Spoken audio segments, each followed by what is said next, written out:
Lo que viví en esa casa cuando tenía 9 años aún me persigue en las noches.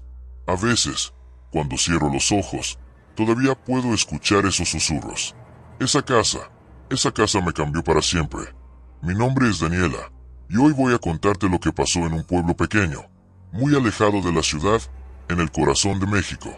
Se llamaba San Jerónimo del Monte. Mis padres compraron la casa allí porque el precio era una ganga. Quiero decir, ¿quién podría resistirse?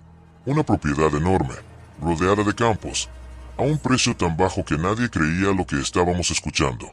Mi papá pensaba que sería el lugar perfecto para cultivar la tierra y empezar una nueva vida, lejos del bullicio de la ciudad. Pero lo que no sabíamos, lo que nunca imaginamos, era que esa casa estaba esperando por nosotros. Y, por supuesto, nunca me imaginé que mi vida cambiaría para siempre en la oscuridad de las 3 de la mañana, cuando la última voz me susurró al oído, la voz de un demonio que quería llevarme consigo.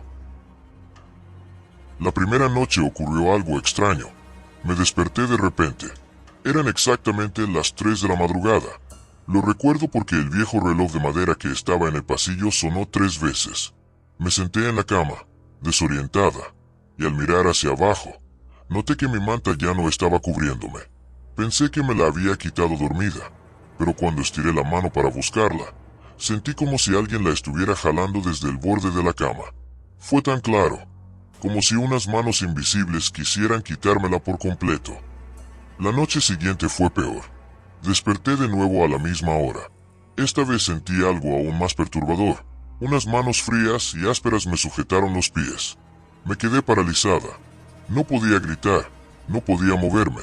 Solo sentía como me jalaban hacia el borde del colchón, lentamente, como si quisieran arrastrarme fuera de la cama. A partir de esa noche, no hubo descanso. Cada madrugada, a la misma hora, ocurría algo diferente. Escuchaba pasos en el pasillo, como si alguien caminara descalzo en la madera vieja. Luego venían los rasguños largos, profundos, en la pared justo detrás de mi cabecera. Al principio pensé que eran ratones, pero aquellos sonidos no eran de animal. Eran de algo que sabía exactamente dónde estaba mi cama. Por las mañanas, siempre corría a contarle a mi mamá lo que pasaba. Le decía que había algo en mi cuarto, que me jalaban los pies, que escuchaba voces. Pero ella solo se reía con ternura y me decía que eran pesadillas, que estaba viendo muchas películas o que quizá los dulces que comía por la noche me estaban haciendo daño. Mi papá decía que era mi imaginación, que me faltaba disciplina para dormir a tiempo. Poco a poco, empecé a sentirme sola. Cada noche era una batalla. Dejé de dormir tranquila.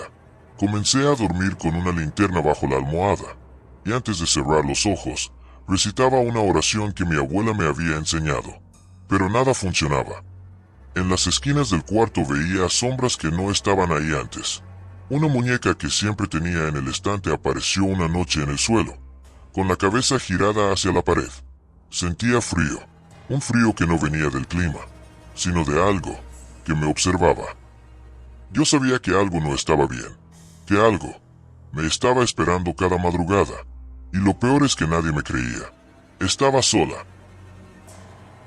Yo pensaba que ya lo había vivido todo, que esas noches de frío, susurros y manos invisibles eran lo peor que podía pasarme, pero me equivocaba, porque una madrugada desperté con una sensación distinta. Algo oscuro estaba en el ambiente, más denso, más escalofriante. No me podía mover, y entonces lo escuché. Una voz, fría, grave, justo al lado de mi oído. Me dijo algo que jamás podré olvidar: mata a tu papá. Mi cuerpo se paralizó. El miedo me invadió tan fuerte que no pude gritar, no pude llorar, solo me tapé los oídos con fuerza, como si eso pudiera borrar lo que acababa de escuchar. Cerré los ojos tan fuerte que me dolieron. Sentí que si los abría, algo estaría ahí, mirándome. Esa noche lloré en silencio hasta que me quedé dormida del cansancio. Al amanecer no dije nada. ¿Cómo podía? ¿Cómo le iba a decir a mi papá que una voz me había pedido que lo matara? Me daba miedo que pensara que yo estaba loca, o peor aún, que la voz volviera si hablaba de ella. A partir de ahí, todo fue en descenso. Cada noche se volvía más oscura, más violenta, Comenzaron a aparecer moretones en mis piernas que no sabía cómo me había hecho. Ruidos en el techo, como si algo caminara sobre nosotros. Las luces parpadeaban a las 3 en punto, como si la casa también supiera que esa era la hora maldita. Y entonces llegó la última noche.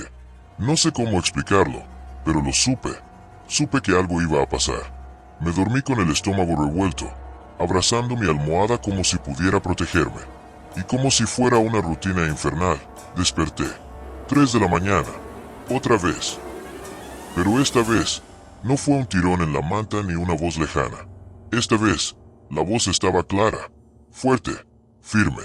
Me dijo, despierta, ven conmigo, te llevaré a un lugar mejor. No fue una sugerencia, fue una orden. Abrí los ojos, y ahí estaba, a los pies de mi cama, una figura pequeña, como de un niño, pero no era un niño. Tenía patas de cabra, pezuñas oscuras que dejaban marcas en la madera. Su piel era grisácea, casi morada, con venas marcadas. Tenía 2 cuernos pequeños y retorcidos, y unos ojos. Dios mío, esos ojos eran completamente negros, sin vida. Me miraba con una sonrisa torcida, como si ya supiera que yo iba a irme con él. Grité como nunca antes en mi vida. Un grito que me salió del alma, con todo el miedo acumulado durante semanas. Grité hasta que sentí que la garganta se me rompía. Y entonces, la puerta se abrió de golpe.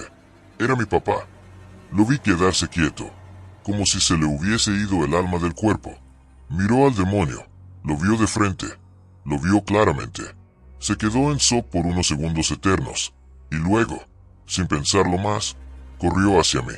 Me abrazó con fuerza, me levantó en brazos, y me sacó de esa habitación sin decir una sola palabra. Despertó a mi mamá en medio del pasillo, la jaló de la mano, y juntos salimos corriendo de la casa. Dejamos todo atrás. Ni siquiera cerramos la puerta. Solo corrimos hasta que el campo nos tragó en la oscuridad. Esa noche no volvimos a mirar atrás. Esa noche dejamos la casa para siempre.